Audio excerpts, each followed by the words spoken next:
So, onto my specific approach based on my theories. This got me thinking about the origins of the drug aspirin and of another popular drug widely used, caffeine.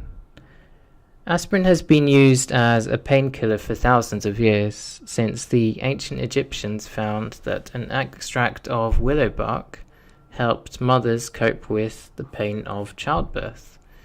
We can see aspirin has been used throughout history for many, many years, quite notably by Hippocrates, who valued willow bark for various purposes. Willow bark contains an ingredient called salicylin, which the body makes into another chemical substance called salicylic acid. This is similar to acetylsalicylic, which is more commonly known as the active ingredient in aspirin. There have been limited studies on willow bark specifically, since Bayer introduced aspirin to the market as the active ingredient, or as an active ingredient, maybe I should say. Acetylsalicylic acid,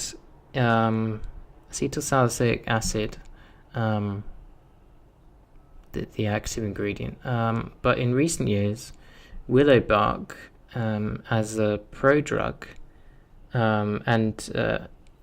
has been associated with downregulation of the neuroinflammatory mediators, or tumor necrosis factor alpha and nuclear factor kappa B. It has been proposed as having numerous anti-cancer benefits, and benefits that we also see with aspirin.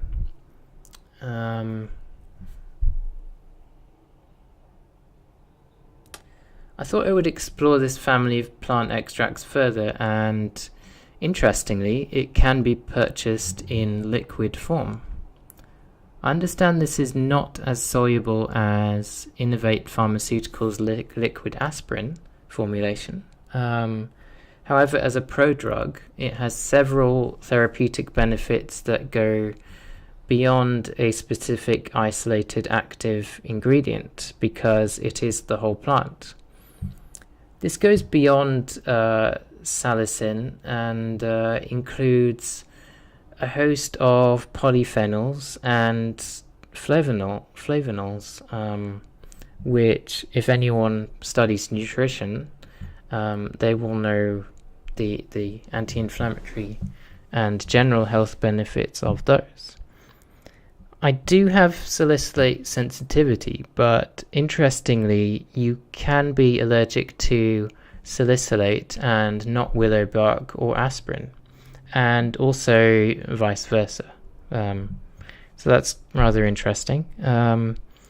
And importantly, I have been taking willow bark for a short while now, and so far I appear to be managing extremely well with it, which is great, and my salicylate sensitivity is improving as well, so that's really good. Another proposed benefit of willow bark is that it's said that adverse effects are actually said to be minimal compared to typical pharmaceutical non-steroidal anti-inflammatory drugs, including aspirin.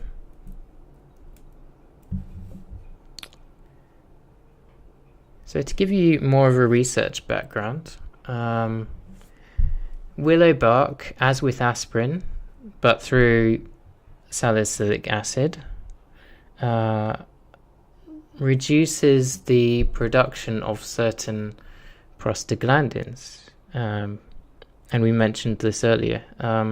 They are hormone-like substances that control your immune system and fight off inflammation. Willow bark has shown anti-inflammatory activities through this action in several laboratory-based studies, and there is, as I've explained, willow bark contains salicin, which is a chemical similar to aspirin, acetylsalicylic acid. In combination with the herb's powerful anti-inflammatory plant compounds called flavonoids, salicin is thought to be responsible for the pain-relieving and anti-inflammatory effects of willow bark, of the herb.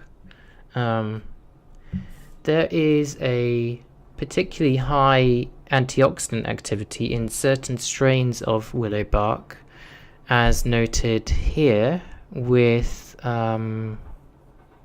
Salix aegyptiaca, if I can pronounce that correctly, which is a species of willow bark endogenous to the Middle East. So yeah, it has very high antioxidant activity, so it could be beneficial for a number of health inflammatory related health conditions, particularly epilepsy, as antioxidants can improve seizure thresholds. These flavonols and related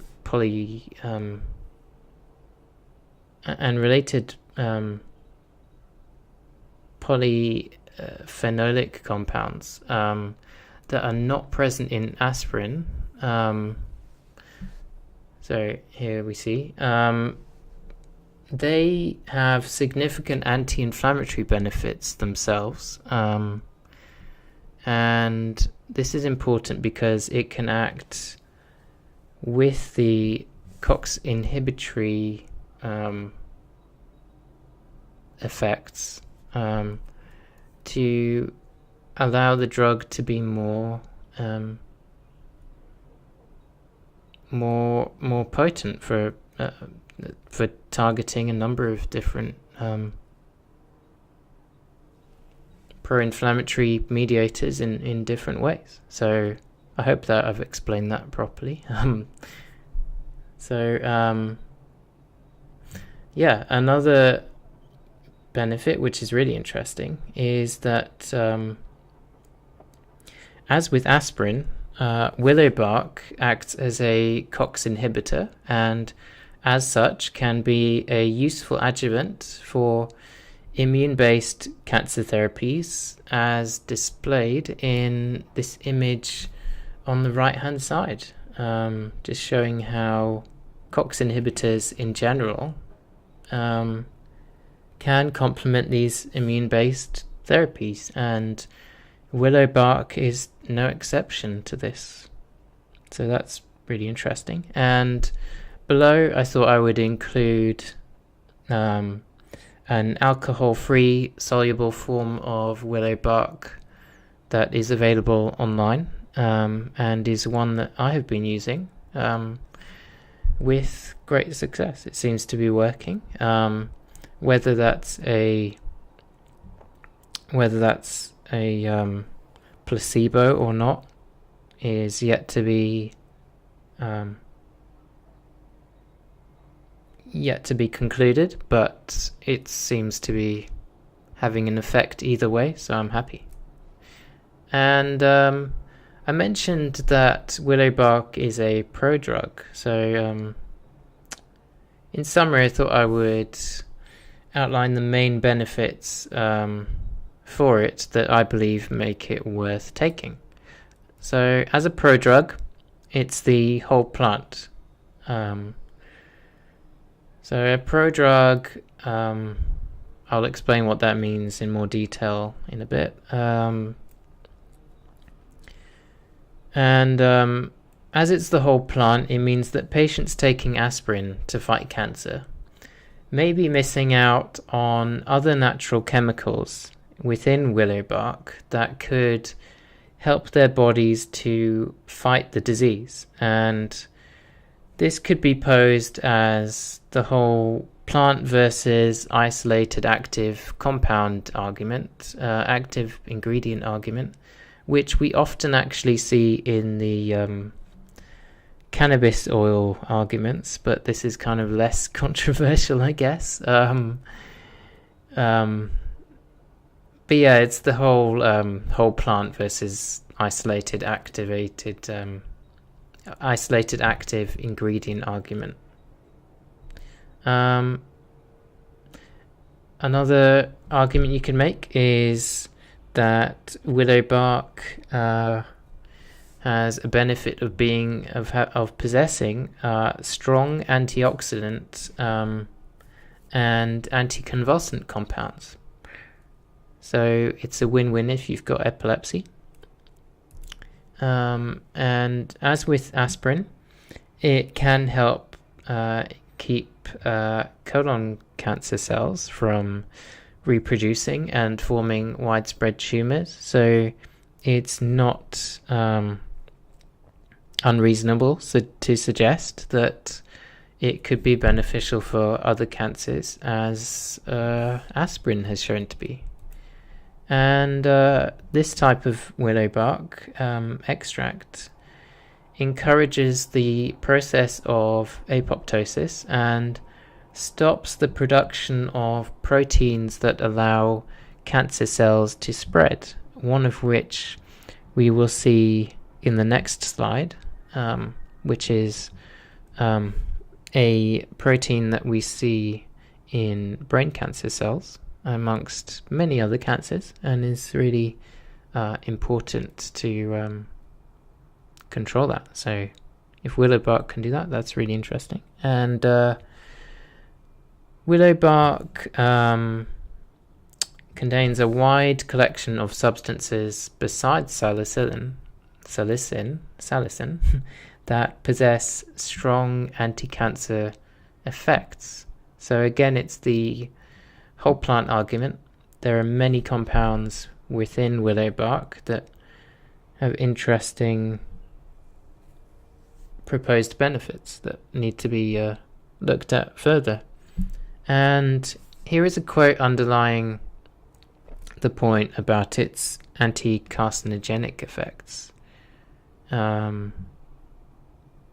You can read that. I'm not going to read it. It's just talking about how, the polyphenols and flavonoids contribute towards those anti-carcinogenic effects. Now, a prodrug is a medication or compound. I'll go into this protein later. A prodrug is a medication or compound that after administration is metabolized, converted within the body into a pharmacologically active drug. So inactive prodrugs like willow bark are pharmacologically inactive medications that are then metabolized into an active form within the body. So as we've noted, willow bark is the prodrug, so you would be getting the benefits of the whole plant. However, it has many species, and many species with different kind of compositions, I guess you'd say, of these beneficial compounds. So that needs to be explored in more detail, I guess. But one benefit, however, is that I've found this product in liquid form, as I showed here, the bottom left. So I found this in liquid form, and in combination with therapeutic doses of caffeine, DHA, and or exogenous ketones, there is potential to improve delivery to the brain of each agent to act as a potent combination treatment. So I propose that these could work synergistically to have a synergistic benefit, a very potent synergistic anti-cancer benefit. That's my theory anyway. So personally, I would consider the combination of just the liquid willow bark formulation and perhaps caffeine, as this combination has been used with aspirin rather than willow bark for many years with success of its achieved aim of fast efficiency of drug delivery and therefore increased efficacy. Regarding the different species of willow bark, with my limited knowledge so far, I would be inclined to go with a species such as Salix aegyptiaca, which is the musk willow. I think I mentioned that earlier. But in the meantime, I'll use white willow bark. It's a European strain which has many benefits. I think it's pretty good. So, yeah, the reason I mentioned the Salix aegyptiaca, the musk willow, is because it is the one that has most of the research behind it with the anti-cancer benefits. So I don't propose that they are significantly different to other forms of willow bark, so I'll stick with white willow bark. And I need to look into this further, as all I have found so far that might be useful for brain cancer management is this liquid form of white willow bark that's available to me. This may be useful, but I need to explore all of the information more thoroughly, and I look forward to sharing my experiences with that in future.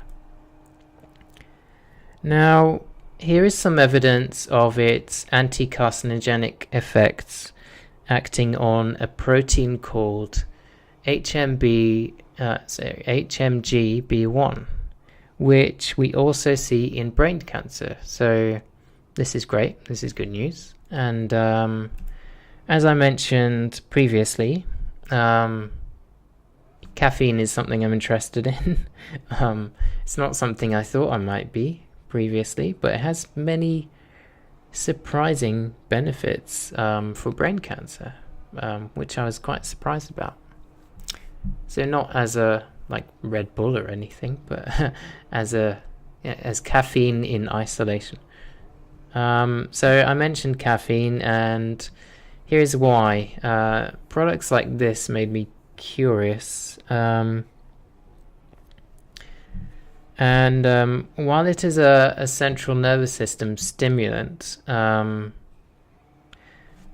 as is explained here, that does cross the blood-brain barrier. One of the concerns is that it could act as a seizure trigger, and despite that, it has a number of significant anti-cancer benefits for patients with brain tumors, and when combined with non-steroidal anti-inflammatory drugs like aspirin, may not only improve the absorption rate as this anodin extra product does. You can see it gets to work within 5 minutes, and with normal aspirin, I would guess that it would get to action within at least 20 minutes. That's usually the pharmacological kind of absorption. The metabolism of the drug usually takes around 20 minutes to get to the target site to be used up. So yeah, it gets to work within 5 minutes. based on the absorption data that they have, and that's very quick. So it could act to mitigate pro-convulsant effect if the caffeine is combined with the aspirin.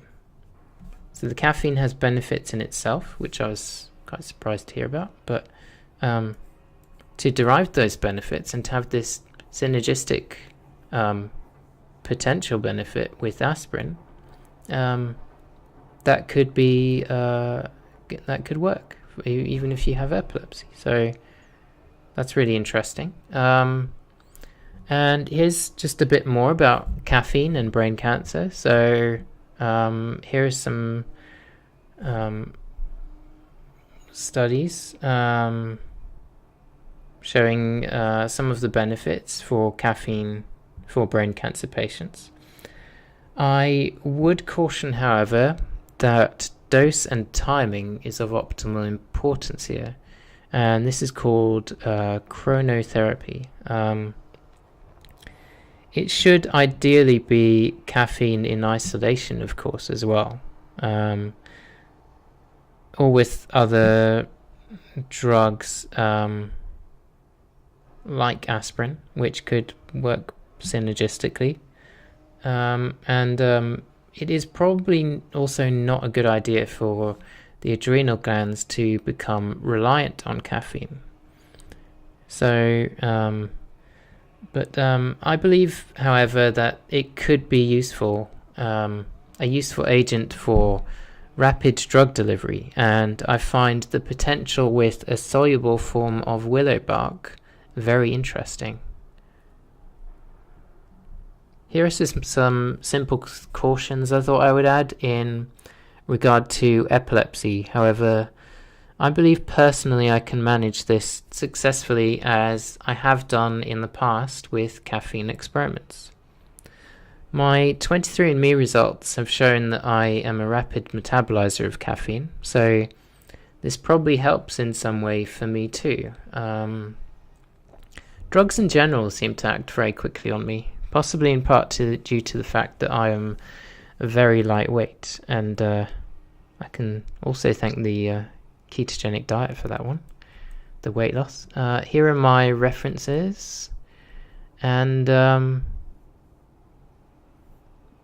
that's my thoughts on aspirin.